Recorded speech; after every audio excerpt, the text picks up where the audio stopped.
Hello, and welcome to The Job Hunt. I'm your host, Blair Burt. And I'm Lewis Perry. Finding a job can be a very challenging experience, especially with a struggling economy. The application and interview process may seem intimidating, but this program will provide you with invaluable tools and information that you can use on the job search. But first, let's get a closer look into what students at the University of North Texas think about the job market.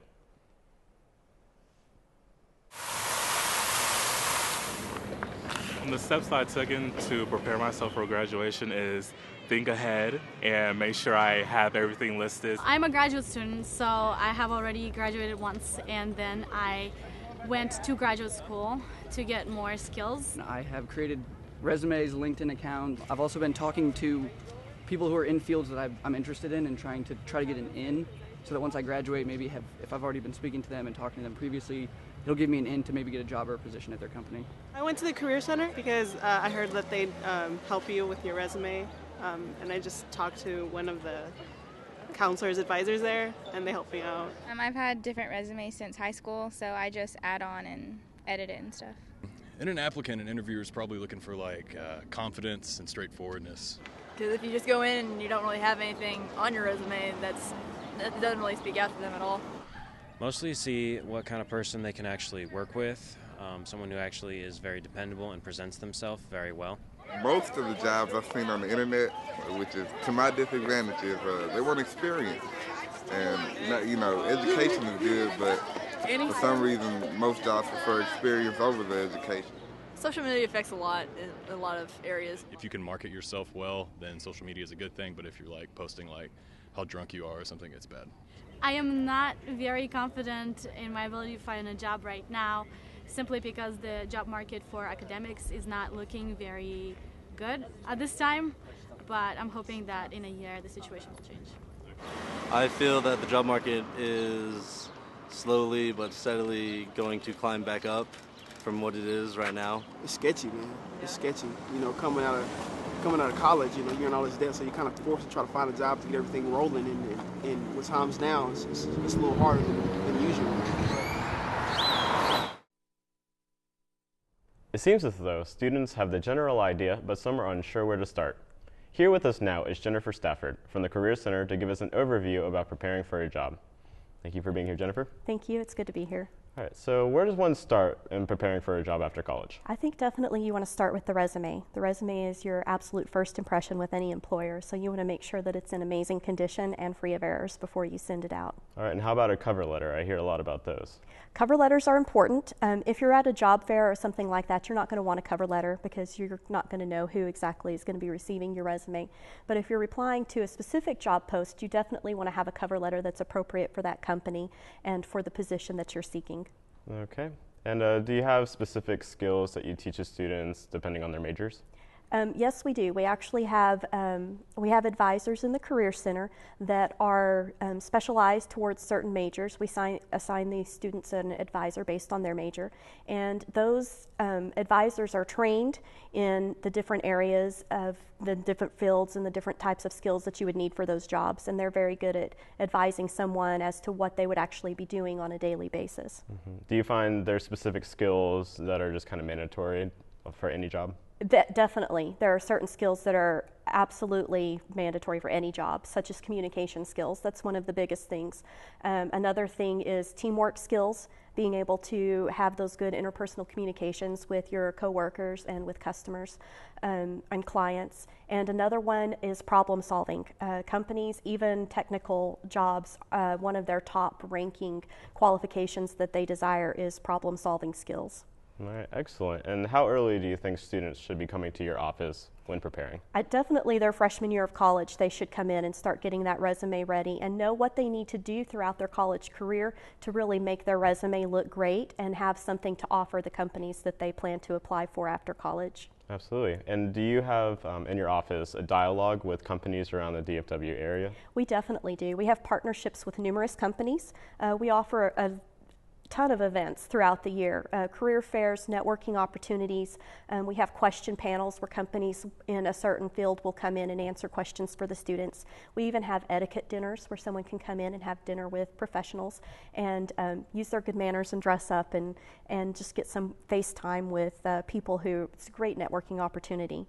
We have companies who call the Career Center all of the time. They need someone specific in a specific field, and we will send them resumes, and a student could get a call just out of the blue from a company wanting them to come in. Okay. And any other key advice you have for the students? Definitely. The Career Center is a wealth of resource here on the university campus. It is definitely something that you want to take advantage of. The whole point of being here for 4 years is so that you can get a job when the day is over. So you definitely want to come into the Career Center and be prepared for that. All right, thank you. As far as something you've done recently for a student that's come into your office, what did you do for that student?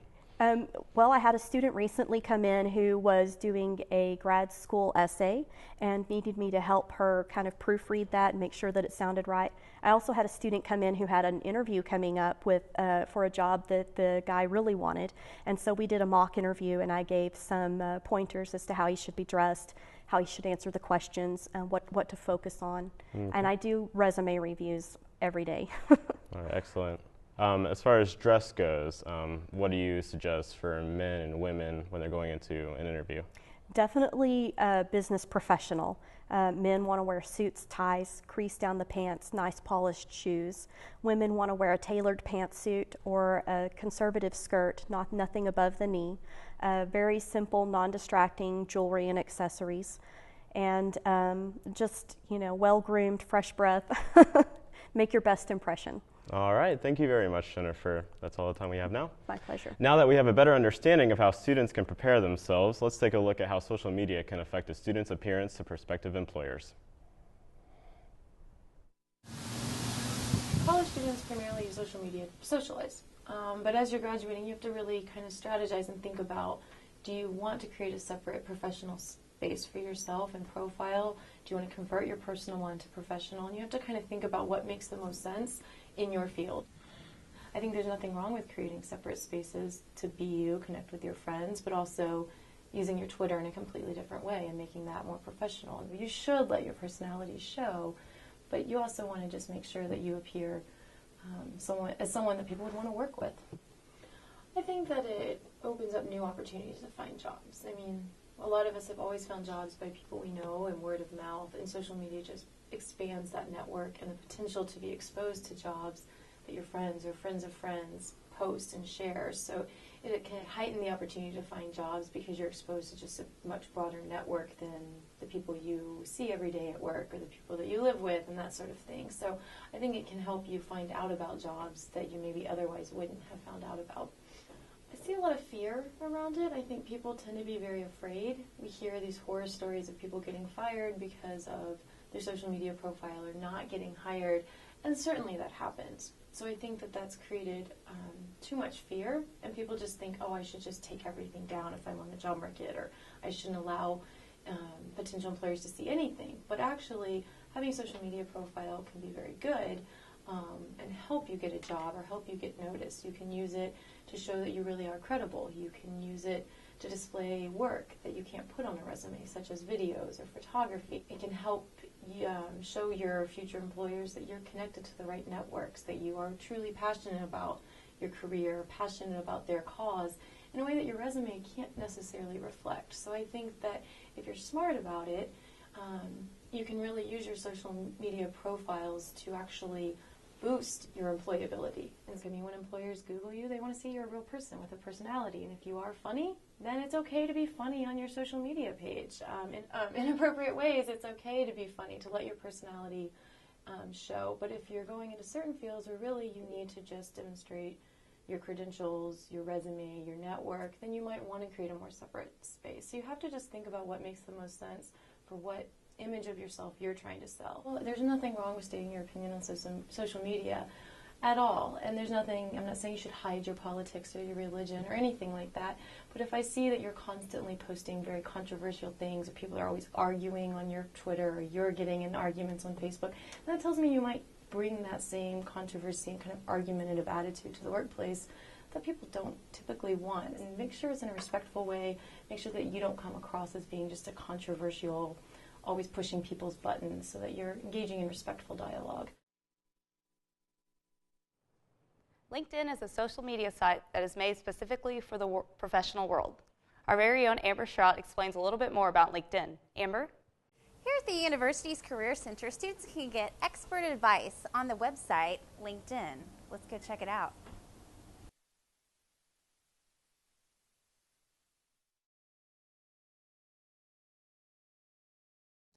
Basically, the easiest way for someone to start a LinkedIn account is that they have a resume already prepared, and they go to linkedin.com and look for the sign up button.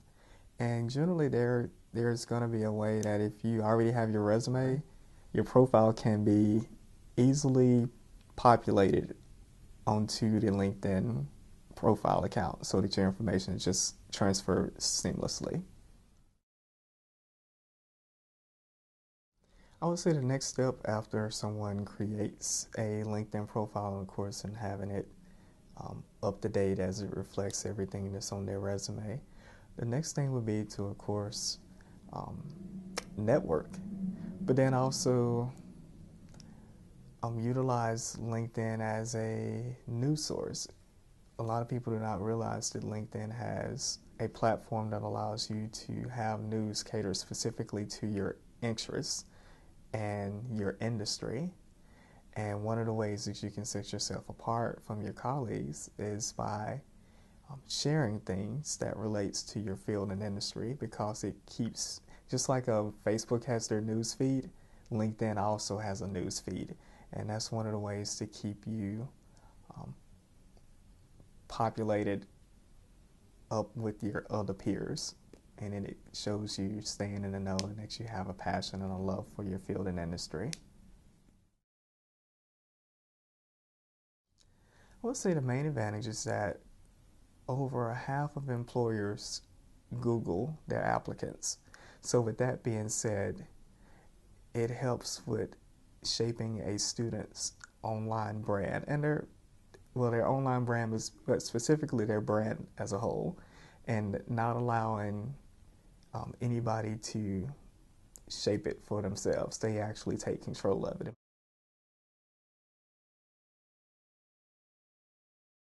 I would say the most important feature on LinkedIn is the student jobs portal. A lot of people do not know this, but LinkedIn has a job portal that you can utilize, basically your profile that's on LinkedIn, and utilize it to search for jobs.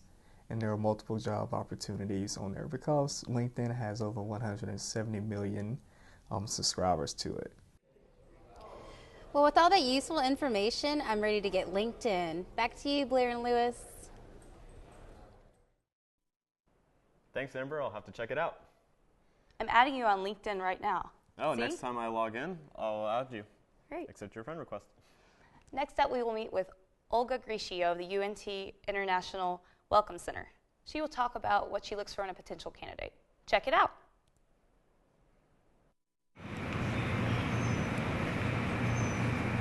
My name is Olga Grishio, and I'm the director of the International Welcome Center.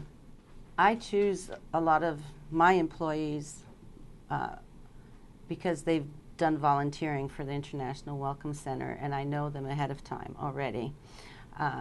If I don't have somebody that is on board that I know would be a good candidate for a position, I work with the Career Center, and they send us prospects and resumes, and then I review their resumes and interview them and do the hiring. They should know, they should really read what the job is looking for, what the job description is, and not come to a job where they are not qualified for. They should also have the resumes ready and practice interviewing for the job, and think of what kind of questions they're looking for. One of the biggest mistakes is talking too much and giving perhaps more information that's asked for.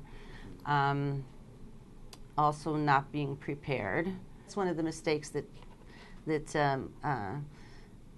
potential employees make is not writing a thank you note after the interview.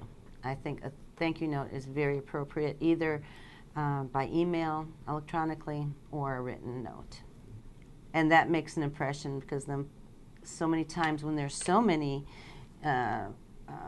people that you interview, that one will stand out because they did get back to you and follow up and do a thank you note. The fit is very important.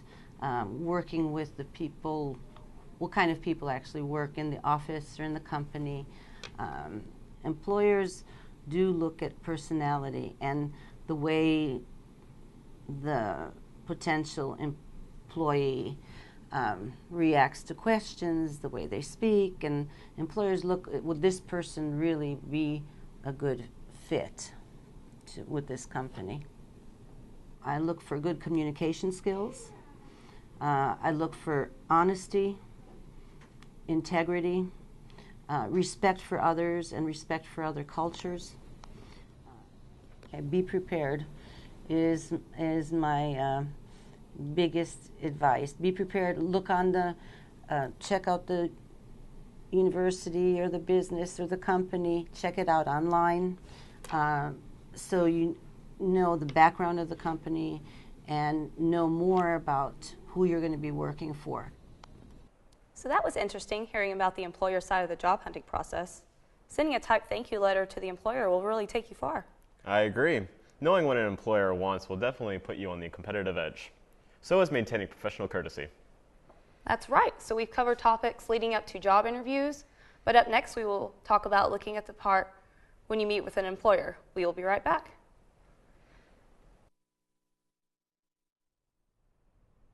Welcome back. Maintaining a professional image will help you stay competitive. If you're not wearing the appropriate attire, some employers will not even look at you. With us again is Jennifer Stafford to discuss dress etiquette. Hi, Jennifer. Hi, how are you? Good. Good. Well, we both have female and male attire, so I guess we can discuss the female first of what would be the appropriate dress. That sounds good. So we have Atwanda here, and she is our example today of what you should wear at an interview. You'll notice that she looks very professional. She has a black dress suit on, buttoned up, nice and conservative. It's okay to go with a little color, but you want to make sure that your color's not distracting from yourself. So nothing too wild or crazy. Mm-hmm. She's got nice slacks on. One thing you do want to make sure is that your slacks have a crease down the front. They're nicely pressed, so you might want to take them to the dry cleaner before you have your interview. Okay. One thing that I would point out is she does have heels on. You want to make sure that your heels are no more than 3 inches high. Oh, okay. Another thing that they recommend is that your fingernails are manicured and not too long, and that you have a conservative nail polish on. Okay. Something natural, or maybe just a French manicure, but nothing wild or crazy, and not every color different. Yeah. So, you know, that's one of those things that the employers will see, especially if you talk with your hands. Yeah, They're going to notice that. You'll notice that there's no jewelry distracting from her appearance. She doesn't have any dangly earrings, you know, rings, you know, you don't want to overdo rings. Another thing that you want to watch out for that you can't see on the camera is make sure that you're well groomed, that you smell fresh, but that you don't wear anything powerful, no powerful perfumes or body sprays. Yeah. Some people can be offended by that and nauseated or get headaches or allergic, so you just want to be conscious of that when you go in, and always carry some breath mints. Oh yeah. Does food affect interview process at all? Like if you eat the wrong food or? Well, I would say that you definitely don't want to have, dairy products can tend to make your tongue swell and make you kind of stumble over your words. Lots of cold foods could do the same thing. You don't want to have anything that's going to make you gassy. So definitely none of that. No soda pops that are going to make you burp, things like that. Okay, well. And then we have the guys here already. Yeah.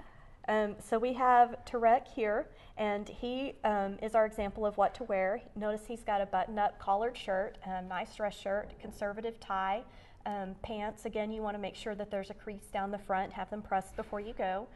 Shoes, you want to go with something professional, polished shoes, make sure you have no scuffs or anything. Then of course we have JD over here, which is the epitome of definitely don't do this. Hair's kind of crazy, all up, you know, he's not clean shaved or you know, his facial hair's not groomed well. Casual sweats, definitely don't want to go to an interview in tennis shoes. You always want to make sure that you're not wearing athletic socks. You want to wear dress socks that match. So yeah, definitely go with what Tarek is wearing. Okay, good job. As far as the female attire, as far as dress goes, can they wear like formal dresses, stuff like that? You want to wear a business professional dress, not an evening gown, not something you would go out to the club in. It needs to be professional suit type dress. You also want to make sure that if you're wearing a skirt or dress that it's at least knee length and no shorter than that, and you don't want to show any cleavage. So make sure that you're modest. You definitely don't want to distract the interviewer from what you have to say and what you have to offer the company. Okay. Well, great. Well, I think we had some good examples here, so we know not what to do and what to do, whether you're male or female. So. All right. Now, a good resume, on and offline reputation, and good conservative attire can only get you so far. Next, let's go in depth on the interview process. The resume is one of the most important aspects of getting a job. The resume is what tells the employer what your skills are and sort of makes that really first impression for the employer. Even before you get an interview, that resume is your first impression. To make your resume stand out, you want to make sure first that you have great attention to detail.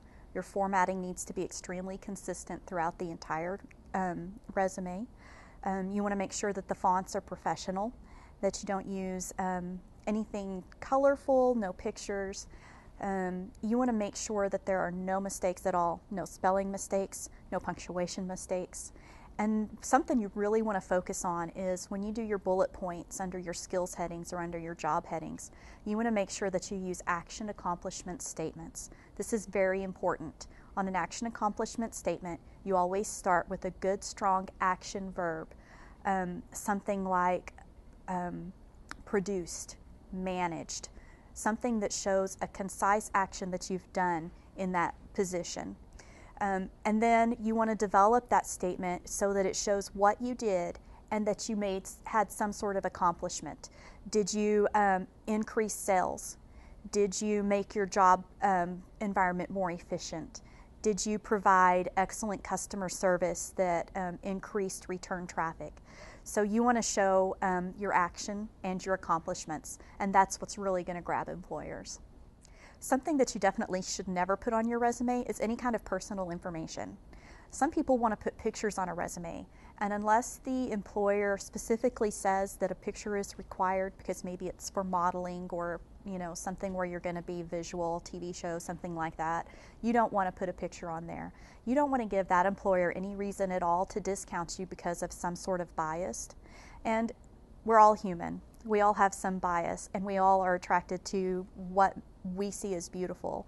So you just want to stick with very professional. You want the employer to call you for that interview based on your skills, based on your experiences, not based on your picture. Another thing that you don't want to put on there, a lot of people put high school information or college information from community colleges where they did not receive a degree. All of that needs to be left off. Only put your education that you received a degree or a certificate from. The very important thing about online resumes is you have to upload your resume and then download it again to see how it looks to the employer when they download it, because sometimes in that process the formatting will get completely changed around. So it's really important that you do that to make sure that the presentation is what you want it to be when that employer downloads it to look at it. The cover letter expresses your interest in the company, shows that you're passionate about the job. The cover letter is where you can express more of your personality, whereas on the resume, your personality is not going to come through as much because that's just more focused on your skills. If you're going to like a job fair or something like that, you're not going to have a cover letter because you're going to be speaking face-to-face with the employers, so your resume is really all you need. But if you're focusing on job ads or answering job ads or postings that you see online or in a newspaper or something, you definitely need a cover letter. When it comes to following up after the interview, it is vital that you send a thank you letter the same day or the next morning. An email is fine for a quick follow-up, but you definitely want to have a handwritten personal touch of a thank you letter that comes in the mail to that person. That really shows a personal touch and an appreciation and a passion for the job and an extra quality of the character that is just like nothing else that you can do. Now, it's natural to feel nervous about the interview process, but following these tips will help you gain confidence. Start your resume as soon as you leave high school. Padding out the resume with such things as your volunteer work and organizations you are a part of will definitely reflect well upon you. Cover letters depend on who you're applying for, and start preparing early. As soon as you're a freshman in college, go see your career advisor and he or she will help you. Attend events such as career fairs, etiquette dinners, and mock interviews to feel more comfortable during the hiring process. We hope this program will help you successfully start your career. If you want to find out more information, here are a few places to start. Thanks for watching, and we wish you the best of luck.